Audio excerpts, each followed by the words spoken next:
Salut les amis, on se retrouve aujourd'hui pour une nouvelle vidéo pour parler un petit peu du match du Real Madrid contre Salzbourg et aussi essayer de débriefer un petit peu la méthode de Xabi Alonso dans ce match-là où il a changé un petit peu le système en trois défenseurs. En fait, c'était la méthode que j'attendais un peu plus dès le début, mais je pense que comme il n'y avait pas de profil défensif, bah, du coup, il a commencé à adapter avec une défense à 4 et après, petit à petit, elle va commencer peut-être à intégrer le système A3. Après, voilà, comme je disais déjà dans la vidéo d'avant, c'est que Xabi Alonso, c'est un coach qui va faire changer régulièrement par rapport à l'adversaire aussi. Et peut-être dans le même match, il pouvait faire aussi deux systèmes, faire changer. Et quand il va faire tourner ou faire rentrer des remplaçants à la deuxième mi-temps, bah, du coup, il va essayer d'enchaîner avec un nouveau système. Donc on va un petit peu débriefer un petit peu tout ça. Du coup, comme je disais, on démarre avec trois défenseurs, avec Rudiger qui revient titulaire après la blessure. Et on va parler un petit peu de l'aspect joueur un peu plus en détail. Euh, il y a Tchouaméni aussi à côté qui était en rôle défenseur, mais quand on avait la possession du bal, bah, il montait plus pour être un milieu défensif qui va aider un petit peu dans la construction. Hussein qu'on a vu monter beaucoup plus des fois parce que dans le système A3, donc en fait, quand Chouamini est resté, quand on montait en bloc plus haut pour presser, bah, du coup, Hussein et Rodiger ils trouvaient encore plus d'espace pour monter. Avec un milieu à 3, Bellingham, Valverde et Arda, qui fait un très bon retour au milieu. Et après, on attaque avec Gonzalo et Vinicius. Donc, pour le système de pressing, on a bien vu que Vinicius et Gonzalo, ils venaient vraiment presser sur la ligne défensive adverse. Et avec un Bellingham qui va se positionner, c'était soit Bellingham, soit Valverde, soit Arda. C'était pas essentiellement Bellingham, mais en fait, ça changeait entre les trois. Il y a un qui faisait de pressing entre les défenseurs centraux et le milieu pour empêcher les passes et essayer de les perturber. Et après, les deux milieux qui restent, qui viennent couper les lignes de passe, comme j'ai fait avec les flèches, pour montrer les mouvements par rapport à chaque fois comment s'adapter quand la balle bouge. Du coup, ils essaient de bouger en fonction pour un petit peu couper les lignes de passe. Garcia et Arnold qui vient aussi presser sur les latéraux pour empêcher la sortie. Et avec un Hussein et Rodiger et Chouamini qui assure la ligne défensive contre l'attaque. Là, je vais plutôt partir aborder un petit peu cas par cas dès le début du match. Je crois que c'est à la minute 13.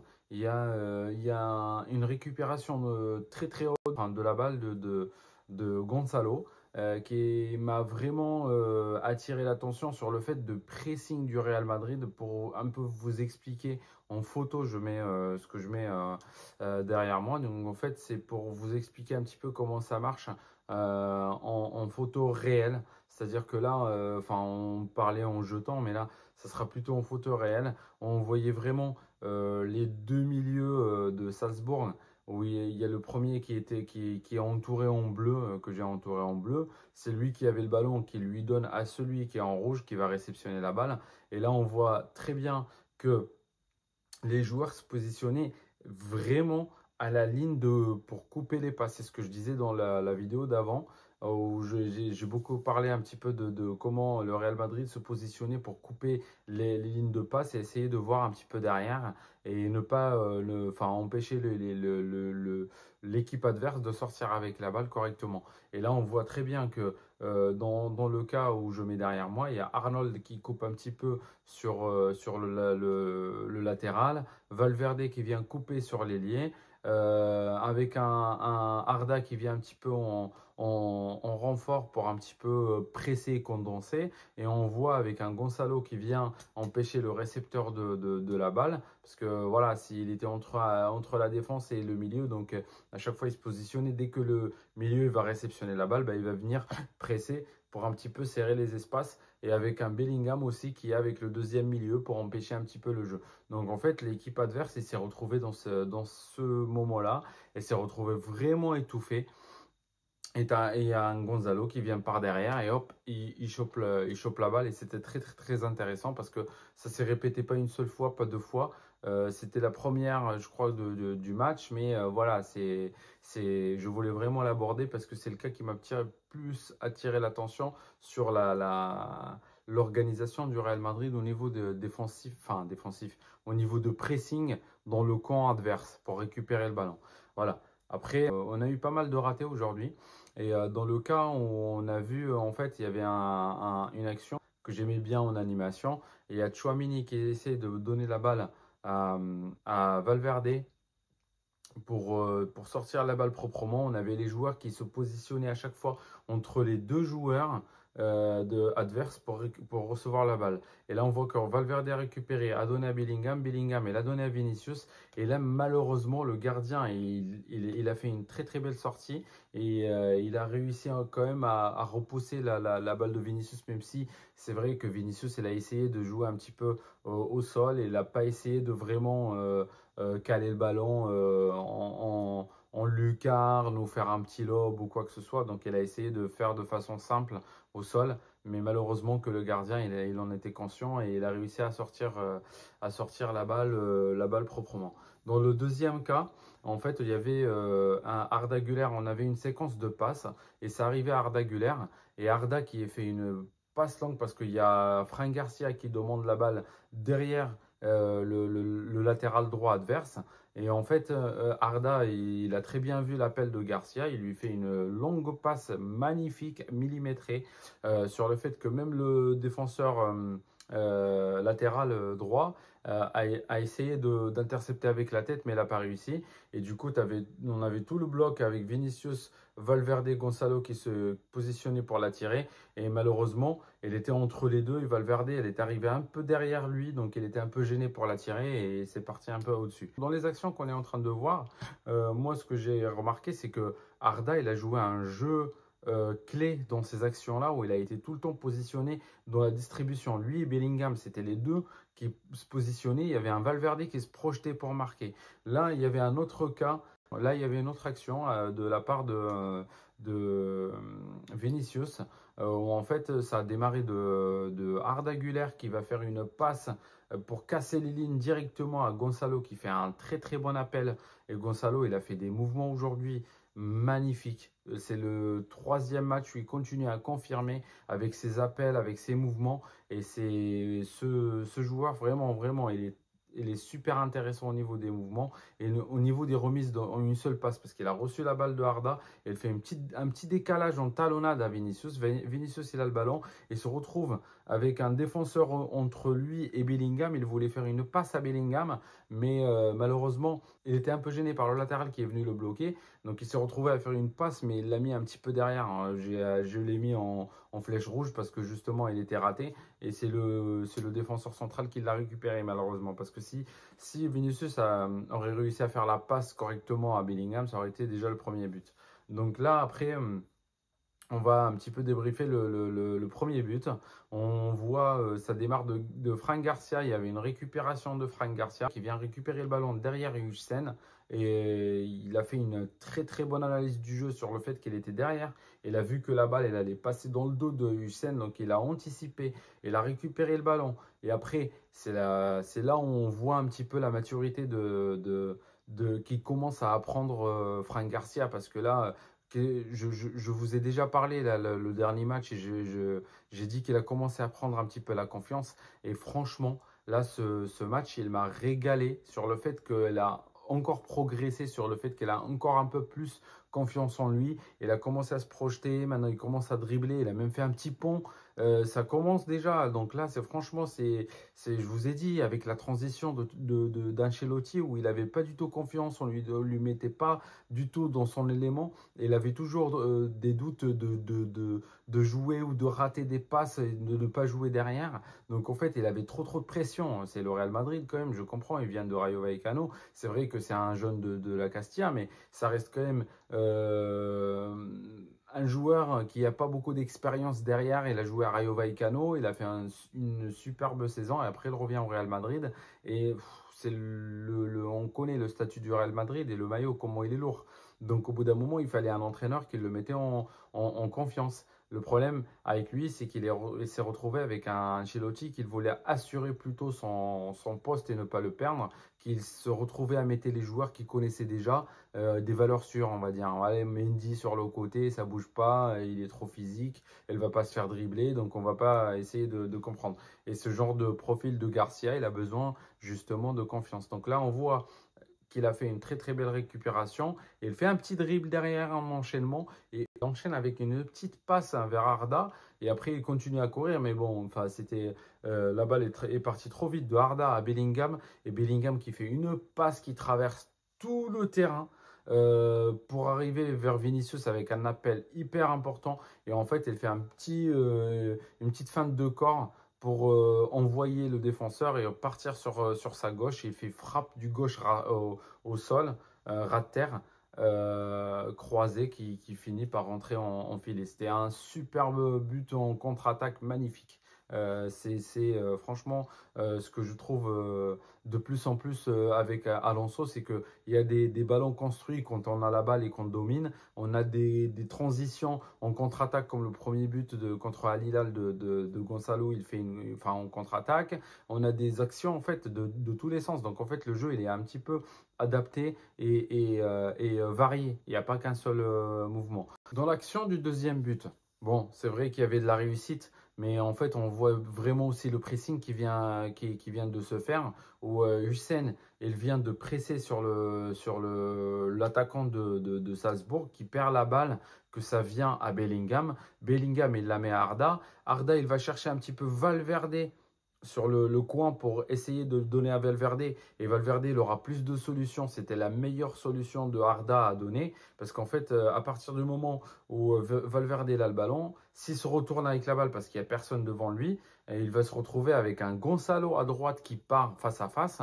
ou un Vinicius face à face. Donc il aura même deux choix à choisir entre les deux. Sauf que le défenseur l'a touché avec le pied, l'a dévié. Et du coup, c'était encore meilleur sur le fait que Vinicius s'est retrouvé à partir tout droit. Il a essayé d'enchaîner. Il a vu que Valverde arrivait derrière lui. Il a fait une talonnade à la Guti. Ça fait vraiment plaisir de revoir certains trucs et ça fait remonter des souvenirs.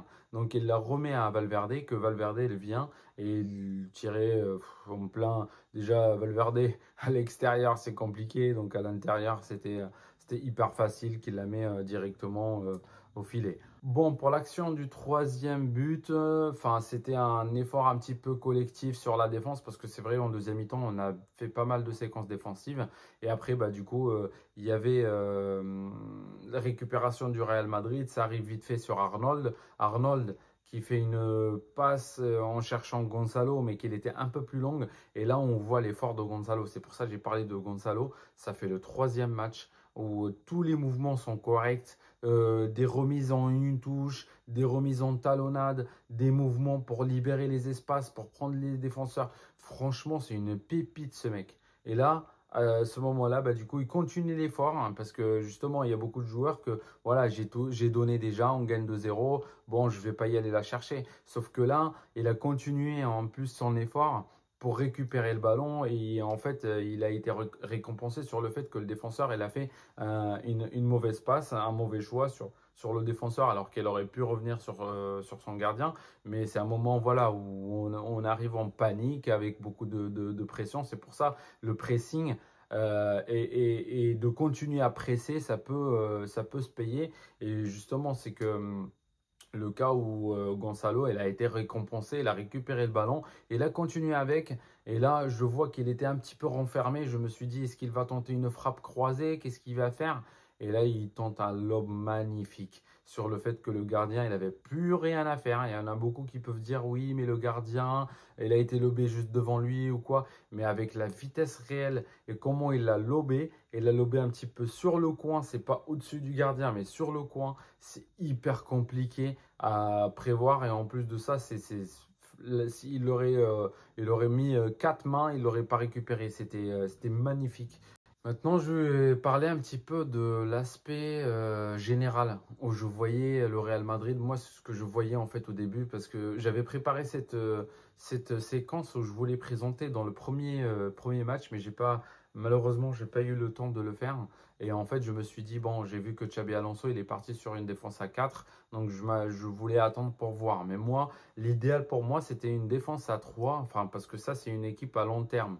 Ce que je voyais un petit peu à long terme. Sur le fait que on va partir sur un Rodiger, Hussein, soit Asensio, soit Militao, celui qui va être prêt. Moi, je pense que Militao pourra récupérer sa place avec s'il récupère le niveau, avec un Carvajal ou Arnold. Moi, je serais à la place de Arnold. J'aurais un petit peu de soucis sur le fait si Carvajal revient avec la même forme qu'il a laissé avant, il va être hyper compliqué à arrêter. On le connaît, Carvajal, avant de partir. Je pense qu'on a revu sa prime. Donc, si Carvajal, par moment, revient à ce niveau-là, ça va être compliqué. Après, en latéral gauche, on a pour l'instant, c'est Garcia. Parce que pour moi, je ne vois pas plutôt Mendy. Parce que Mendy, je pense que c'est le joueur qui aura le plus de complications avec Xabi Alonso à jouer parce que Xabi Alonso veut jouer avec un latéral qui est plutôt offensif, qui est à l'aise avec les deux pieds, qui est capable de faire des appels dans le dos de la défense, de combiner. Parce qu'on a vu Franck Garcia aujourd'hui, moi ce qui m'a plu, c'est c'est pas qu'aujourd'hui, hein, même le match d'avant et le premier match, il a essayé, même s'il avait des ratés. Mais de plus en plus, on voit moins de ratés. Et ça fait plaisir sur le fait qu'il a commencé à combiner avec Vinicius. Parce qu'avant, on voyait qu'un Vinicius ou un Bellingham donnait pas la passe à Franck Garcia. C'était impossible. Parce qu'il disait, ouais, bon, il n'a pas de capacité. On ne va pas le gêner à lui donner la balle dans un endroit. Il va être plus stressé et ça se trouve, il va la perdre. Donc là, on se retrouve avec un Garcia qui combine, qui donne, repart, faire un appel, contre-appel. Et ça fait plaisir. Donc pour l'instant, moi, Garcia, je le mets à un vrai candidat. Hein. Pour l'instant, moi, je sais pas, il y en a beaucoup qui sont tombés dessus. Mais moi, j'ai toujours resté sur le fait que Garcia, pour moi, il a des compétences qu'il peut utiliser. Pour l'instant, on n'a pas vu encore le Garcia Prime, si vous voulez dire, parce que euh, c'est pas qu'on avait déjà un Garcia Prime auparavant dans son historique, mais je sais qu'avec ses compétences qu'il a, et s'il travaille un petit peu avec Xabi Alonso, parce que Xabi Alonso, c'est un joueur enfin, c'est un entraîneur qui va essayer de travailler les joueurs. Donc en fait, avec un joueur qui est ultra rapide, qui fait des appels, qui comprend le jeu, qui a une vision de jeu correcte et qu'il arrive quand même à chaque fois à récupérer le ballon en défense parce qu'il a une lecture en défense énorme à chaque fois. Parce qu'en fait, Franck Garcia, si vous avez remarqué, euh, c'est pas de son côté que les buts viennent souvent. Parce qu'il y en a beaucoup qui disent, ouais, avec les latéraux, on a joué avec Vasquez et Franck Garcia. Oui, je suis d'accord avec vous. Vasquez, sur le côté, se faisait bouffer sur des dribbles et tout, parce que c'est pas son poste. Mais Franck Garcia, à chaque fois, il était intelligent dans le jeu sur le fait que son positionnement lui permettait de fermer soit le couloir, soit de récupérer la balle, comme il a fait justement dans le premier but où il a été derrière Hussein parce qu'il a eu une lecture de jeu pour récupérer le ballon. Donc pour moi, ça sera plutôt un candidat comment dire, en force pour ce poste-là. Après, ça n'empêche pas que le Real Madrid peut-être va changer et va chercher un deuxième latéral. Mais je pense que ça sera plutôt côté Mendy. Est-ce qu'il va rester ou il va partir? Parce que quand même, je crois qu'il a son contrat jusqu'en 2027, si je ne me trompe pas. Et dans ce cas-là, en fait, le Real Madrid va attendre de voir ce qui se passe. Au niveau du latéral gauche, ils ne vont pas aller recruter un troisième pour après se retrouver, même si Mendy, elle passe son temps blessé. C'est vrai qu'on ne peut pas compter sur lui sur une année. Où, ça fait maintenant la troisième année d'affilée où quand on arrive sur les matchs importants, il n'est plus là.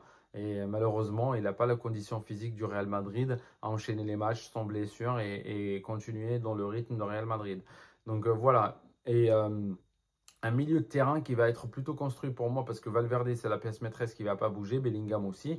Donc ça sera plutôt, pour moi, je le mettrai en milieu joker. C'est soit un Arda comme il a joué aujourd'hui, un peu très bas, qui va sortir les balles et tout, il est plus à l'aise et qui va aider le Real Madrid à sortir la balle. Soit ça va être un milieu qui va être joué un peu plus offensif, c'est Bellingham qui va redescendre pour redistribuer. Et ça sera un soit Arda, soit je vois même Rodrigo qui peut jouer ce poste-là en étant comme un milieu 10. Et lui, Rodrigo, quand on le mettait enfin, derrière les deux attaquants, c'est un joueur qui va arriver par derrière, qui va créer une supériorité numérique.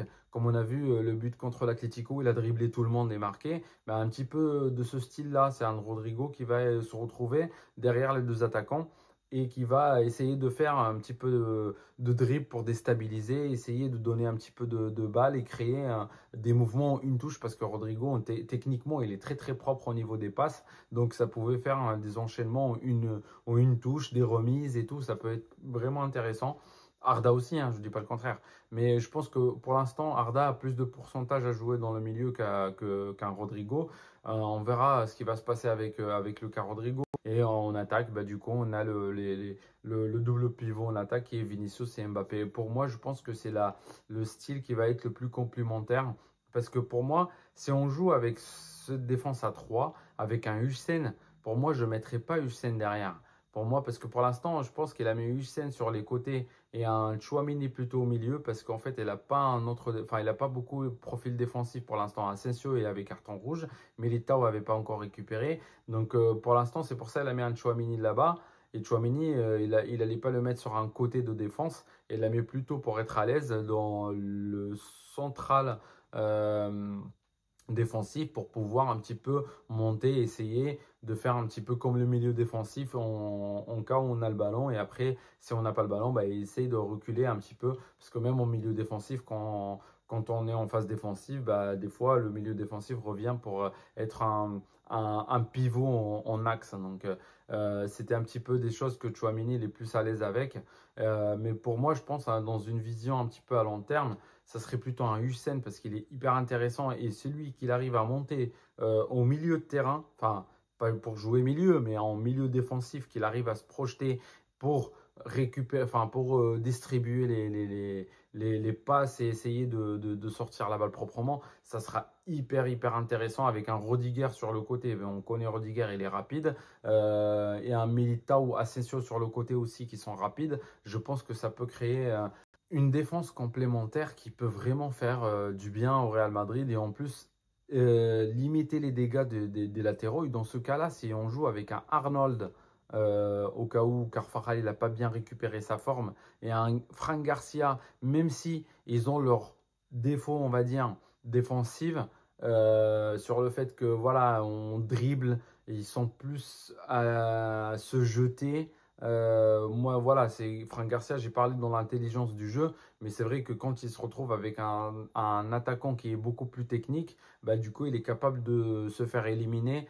Et dans une défense à 3 bah, en fait, ce problème-là, on l'aura beaucoup moins parce qu'ils vont jouer en pistant. Lui comme Arnold, et dans ce cas-là, bah, du coup, ils vont se retrouver à faire des mouvements pour aider l'attaque et en fait revenir pour un petit peu fermer les latéraux, même si voilà, c'est pas ça va pas être un rôle défensif pur sur le fait que si on te dribble, ça va être compliqué derrière et ça pouvait créer une occasion de but dangereuse. Donc en fait, si derrière tu es éliminé, tu as encore le milieu qui va venir en soutien, tu as le défenseur qui va arriver en soutien et ainsi de suite. Donc en fait, il y a tout un bloc qui bouge. Et ça, c'est pour ça, en fait, je préfère une défense à 3 au Real Madrid. Comme ça libère aussi les latéraux pour jouer un petit peu en attaque. Et c'est le point fort de Xabi Alonso, où il a déjà fait à Leverkusen. Et on l'a très bien vu que les passeurs décisifs, c'était plutôt Frimpong et Grimaldo, qui sont des latéraux. Et dans ce cas-là, même si ce n'était pas des latéraux énormes, mais c'est des latéraux qui ont des qualités techniques, qui sont juste en passe et qui ne sont pas énormément physiques en défense. Hein, ils se font éliminer. Mais voilà, donc dans ce cas-là, en fait, hein, il y a le défense qui suit et qui va essayer de combler les trous avec les milieux pour ne pas se faire avoir en contre-attaque ou même en phase en phase défensive. Donc voilà, moi, j'arrive un petit peu à la fin de la vidéo. Donc n'hésitez pas à me dire ce que vous en pensez vous aussi, comment vous avez trouvé le match avec les mécanismes de Xabi Alonso aujourd'hui qui commencent un petit peu de prouver de plus en plus que le système de Xabi Alonso, enfin son système, il commence à se mettre en place et que les joueurs commencent à le comprendre un peu mieux. Et donc là, on n'a pas encore la version ultime, hein, on ne l'aura pas tout de suite, mais on voit déjà des choses que les joueurs déjà commencent à s'adapter à son style de jeu. Et ça fait plaisir parce que ça fait un moment qu'on n'a pas vu le Real Madrid jouer au sol avec des combinaisons, avec des mouvements tactiques, avec des pressings très hauts et ils essayaient de dominer le match. Donc voilà, tout ça c'est nouveau pour nous. Enfin, Au nouveau, on l'a connu auparavant, mais pas ces dernières années. C'est vrai qu'on a été plutôt sur un autre style, ou plutôt beaucoup d'individualité. Donc là, ça fait plaisir de voir un jeu collectif avec beaucoup de tactique et tout. Donc n'hésitez pas à me dire ce que vous en pensez. Qu'est-ce que vous voyez aussi, s'il y avait des actions que j'ai oubliées, n'hésitez pas m'en parler en commentaire et à partager avec vos amis pour un petit peu de soutien, pour continuer là-dessus. Et après, on se retrouvera un petit peu, peut-être je ferai une vidéo de faire un avant de match de Real Madrid, la Juve, où un petit peu, on va analyser un petit peu le début du Real Madrid dans cette Coupe du Monde des clubs et comment ça va s'enchaîner. Et aussi les points faibles de la Juve, les points forts des deux côtés aussi pour le Real Madrid. Donc n'hésitez pas à me dire tout ça en commentaire et on se retrouve pour la prochaine vidéo. Ciao!